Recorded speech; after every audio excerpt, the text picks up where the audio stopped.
the Oppo Find X9 Pro, which is expected to launch in October this year in China. This is the first look Oppo Find X9 Pro. Oppo Find X9 Pro come in white, purple, gray, magenta. Oppo Find X9 Pro is expected to feature a 6.78-inch flat OLED LTPO display with a 1.5K resolution. It will come with 2.5D curved glass and an R-angle design, offering a clean and modern front look. The Oppo Find X9 Pro will use the upcoming MediaTek Dimensity 9500 chipset, paired with up to 16GB of RAM and up to 512GB of storage. The device will ship with ColorOS 16 based on Android 16. On the rear will be a 50MP main camera using Sony's Lisha LYT828 sensor, a 50MP ultrawide using Samsung's ISOCELL JN5 sensor, and a 200MP periscope telephoto camera with 3x optical zoom using Samsung's ISOCELL HP5 sensor. For selfies, 50MP camera Samsung ISOCELL JN5. The battery capacity is alleged to be 7,550 mAh,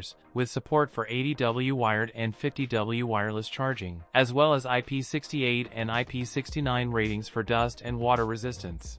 A global rollout, including India, by mid-November. That's it for today's video. If you enjoyed it, don't forget to like, comment, and subscribe for more content. Thanks for watching, and I'll see you in the next one.